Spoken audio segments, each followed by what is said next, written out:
Good day everyone, welcome to my channel. So in this video I will discuss on how to create kilometers to meters converter using Microsoft Visual Basic.net. Before we start, I would like to say thank you so much to all my viewers, silent viewers, visitors, and most importantly to all my subscribers in my channel. Thank you for watching my videos.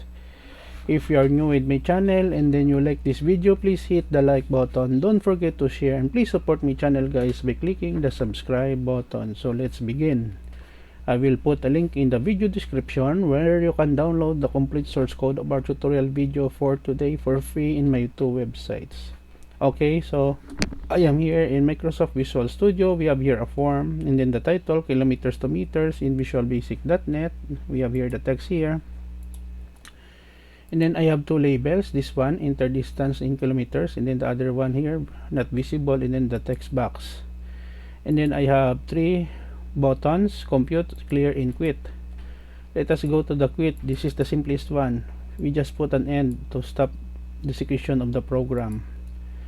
Compute, we have here several variables, dim meter as double, dim solve as double, dim km as double.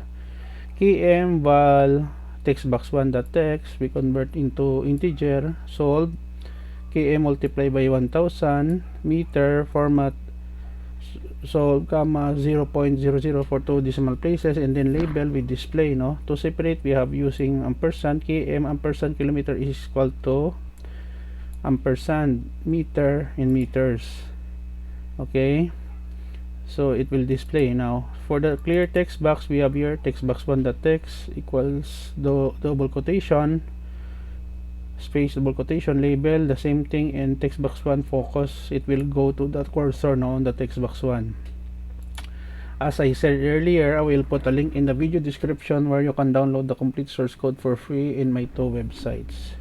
Okay, let us run our program. Okay, enter distance in kilometers. Let's say we have 4.6. Click compute. 4.6 kilometers is equal to 4,600 meters. Click the clear button. Another set of values, 65.3 kilometers. 65.3 kilometers is equals to 65,300 meters. Okay, let us put some S here. Let us run again. Let's say we have 7.23 kilometers. 7.3 kilometers is equal to 7,230 meters. And then if we have done with our program, we simply click the quit button. It will stop, execute our program. Okay guys, so this is the end of our tutorial video on kilometers to meters using Visual Basic.net.